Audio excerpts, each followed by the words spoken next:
Welcome to my channel. ಇವತ್ತು ಉತ್ತರ Karnataka special capsicum ಪಲ್ಯ ಮಾಡತ್ತೀವ್ರಿ. ಮೊದಲು ಕ್ಯಾಪ್ಸಿಕಮ್, ಈರುಳ್ಳಿ, ಟೊಮ್ಯಾಟೊ ಮತ್ತು ಕರಿಬೇವನ್ನು ಹೆರ್ಚ್ಕೊಂಡು ತೊಗೋಬೇಕ್ರಿ.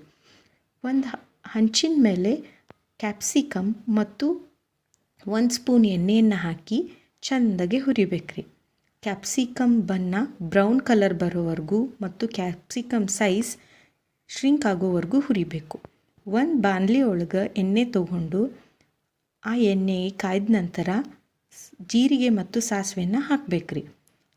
ನಂತರ ಅದಕ್ಕೆ ಹೆರ್ಚಿರೋ ಈರುಳ್ಳಿ, ಕರಿಬೇವನ್ನ ಹಾಕಿ ಚೆಂದಾಗಿ ಹುರಿಬೇಕ್ರಿ.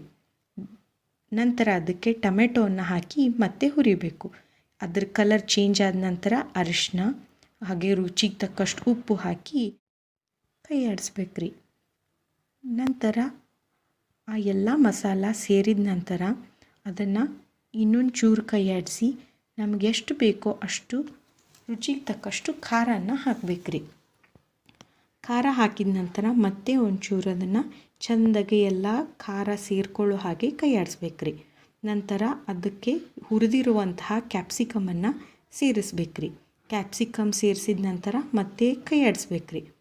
ನಂತರ ಅದಕ್ಕೆ ನಮ್ಗೆ ಎಷ್ಟು ಬೇಕೋ ಅಷ್ಟು ನೀರನ್ನು ಹಾಕಿ ಒಂದು ಉಗಿ ಬರೋವರೆಗೂ ಕುದಿಸ್ಬೇಕ್ರಿ. ಅದು ಕುದ್ದ ನಂತರ ಅದಕ್ಕೆ ಮನೆಯಲ್ಲಿ ನಾವು ಮೊದಲೇ ಮಾಡಿಟ್ಟಿರುವಂತಹ ಶೇಂಗಾ ಪುಡಿ ಮತ್ತು ಸಪ್ಪನ ಪುಡಿಯನ್ನು ಹಾಕಬೇಕ್ರಿ. ಸಪ್ಪನ ಪುಡಿಯನ್ನು ನಾವು ಗುರಳ್ ಪುಡಿ ಅಂತಲೂ ಕರಿಬೋದ್ರಿ. ಹಾಕಿದ ನಂತರ ಅದನ್ನು ಚೆನ್ನಾಗಿ ಮಿಕ್ಸ್ ಮಾಡಬೇಕ್ರಿ.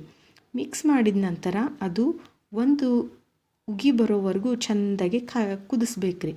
ಕುದಿಸಿದ ನಂತರ ನಾವು ಅದಕ್ಕೆ ಒಂದು ಪ್ಲೇಟನ್ನು ಮುಚ್ಚಿ ಇಡಬೇಕ್ರಿ. ಮೇಲೆ ಎಣ್ಣೆ ಬರೋವರೆಗೂ ಕುದಿಸ್ಬೇಕ್ರಿ. ಆಗ ಪಲ್ಯ ರೆಡಿ ಆಗತ್ತೆ ರೀ. ನೀವು ಟ್ರೈ ಮಾಡಿರಿ, ಹೇಗಾಯಿತು ಅಂತ ಕಮೆಂಟ್ ಮಾಡಿರಿ.